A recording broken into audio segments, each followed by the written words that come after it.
d4, d5, knight c3, knight f6, and bishop f4. The Jobava London can be disgustingly effective, yet super simple. Let's not waste any time and jump right into it. First of all, why are we developing our pieces like this? Well, what we will look to do is develop our queen and castle long.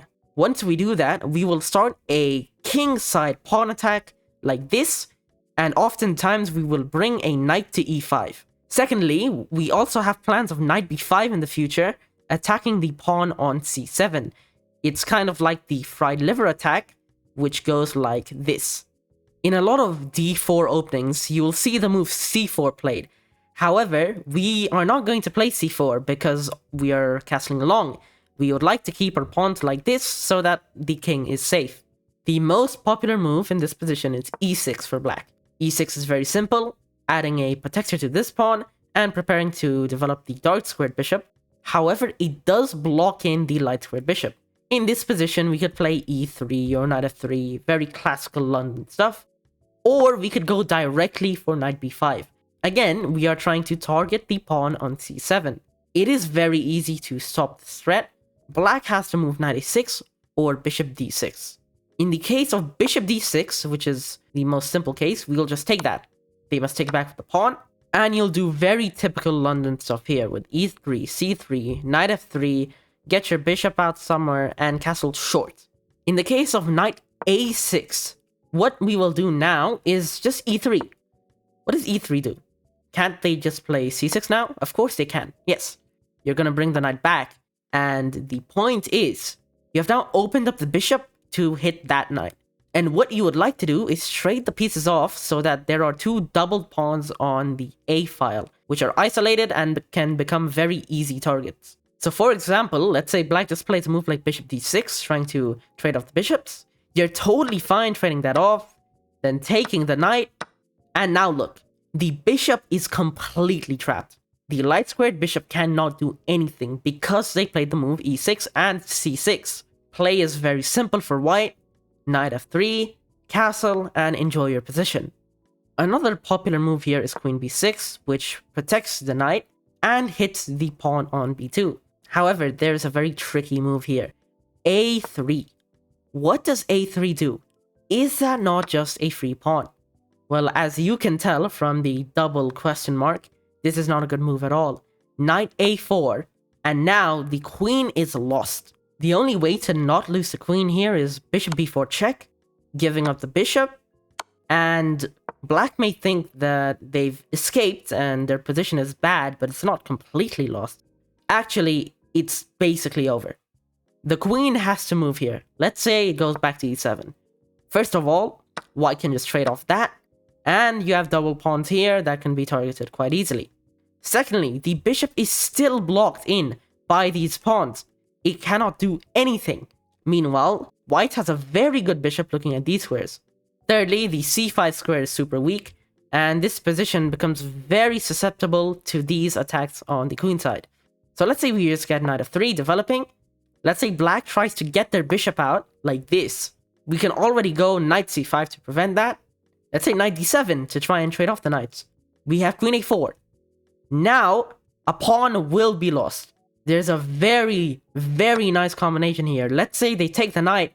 You can take this first. And of course, that is, well, a fork. But taking the rook isn't even the best move here, because knight d3 check. And if you're not careful here, things can go very wrong very quickly. It's not actually that bad for black, because your queen is just stuck in the corner. So what the engine prefers is just taking the knight. This rook sucks. It cannot move out. It cannot do anything. It is useless. Now you simply just have an extra piece for a pawn, which is completely winning. A very common trap in the Jobava London is when they play knight c6 in this position, which is already borderline lost. Because again, knight b5. You're just targeting the c7 square, and it cannot really be defended. The only way to guarantee not losing the pawn is e5, which is just a loss of a pawn. You could take like this, but you'd rather keep the threat here. So you take like this, knight takes, d takes, and now the knight must move.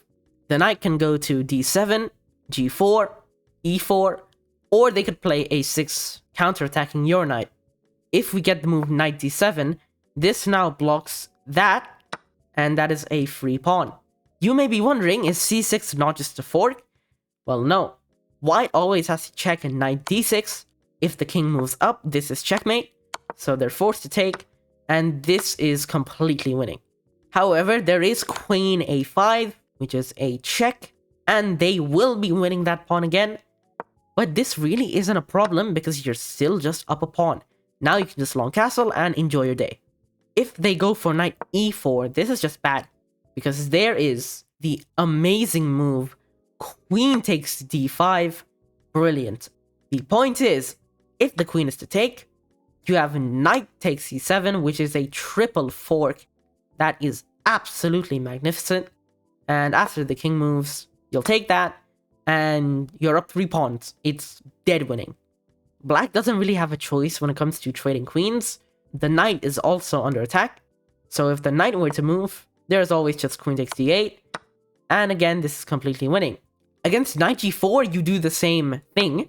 Of course, they take this, you do that, bang. Although they do pick up this pawn, you have a long castle here, and the king is completely screwed. They don't have to take the queen here, because their knight isn't under attack. Against c6, they just lose that. So let's say they try to get the queen out of the way somehow. Queen e7. There is this amazing move. e6. That is giving up a pawn 3 different ways, but it cannot be taken. If the queen takes, knight c7 is a fork. If the bishop takes, queen takes b7, and now the rook is under attack. If pawn takes, queen h5 is a fork. If you get a6 instead, you can just go back. There's no harm in it. Maybe d4 to try and attack your knight again. Now you can take. You get this. Trade off the queens. You take this. G takes. You're up a pawn. Life is fine. The most interesting variation in the Jobava London, in my opinion, is the move bishop f5.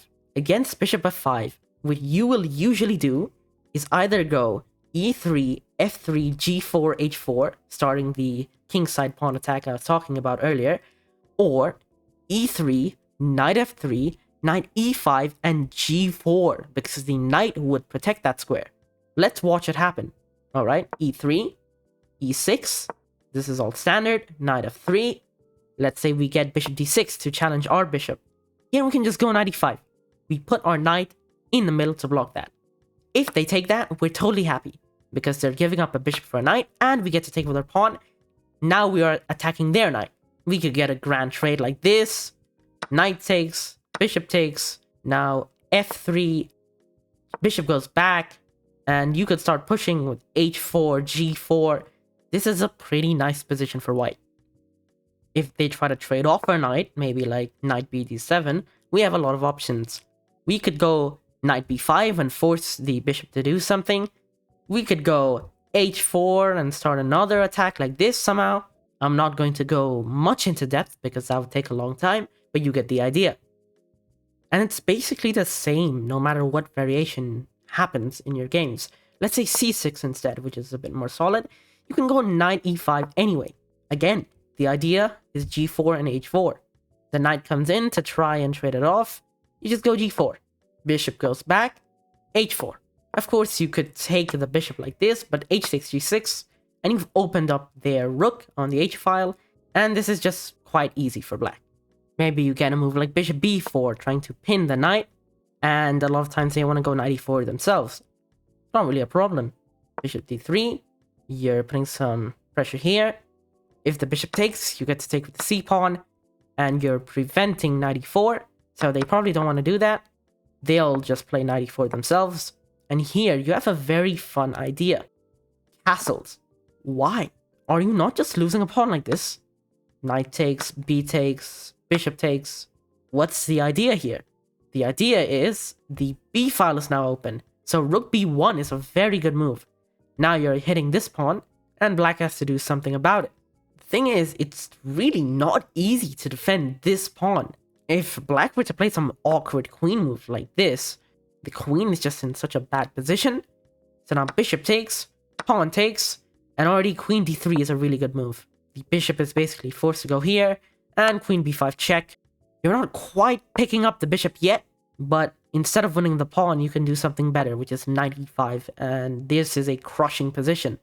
If you just get something like b6, we just do the same thing. We take the bishop, we play queen d3, now we also threaten this pawn, bishop has to go back, queen takes f5, this is just much better for white. Look at the development we have an open b file, we have two central pawns, this is amazing. Black has a bishop stranded on a5, which can't really do anything, a knight that is undeveloped, queen that is undeveloped, and an uncastled king. We don't necessarily have to play the same way every time. Black doesn't have to follow this exact move order.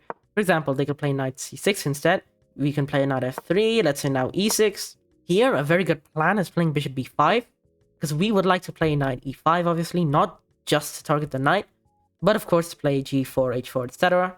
If you see something like bishop d6, you just do what your regular plan is, knight e5, and you get the added bonus of applying some pressure to the knight here. Although they don't necessarily have to defend it, there are lines where black can just give up the knight. Like this. The point is they'll play queen e8, so now our knight is targeted, we have to go back, and now they play rook b8. And again, they just get a lot of open lines. You can play through this if you want to. It is technically better for white, but it depends on your playing style. If we get a reverse spin like this, again, we can just play knight e5. You cannot do this, because now bishop takes, pawn takes, and of course, the queen comes up to attack the knight goes back. Although here it is attacking the queen. Queen a4 is a very good move, because now that pawn will be lost. There's a bishop and queen on it, and nothing else can really defend it. And if the rook goes to c1, that pawn will be lost. It's just not worth taking the extra pawn, because you'll either lose it or you'll get attacked. Instead of that, you can just take the knight like this. You're doubling the pawns. You're leaving your knight in a really good position where it can't really be targeted. And now you can just castle. They could also give up their bishop for the knight and double your pawns. Yeah, this is quite an even position. You have ideas of c4. You could get your rook on the b file eventually. This is a totally fine position. Now I'm going to cover some sidelines. You won't face them as often, but they are still important. For example, c6. The point of c6 is to add a defender to d5, prevent the move knight b5, and keep the light square bishop open. So let's say we get e3, bishop f5, and now f3.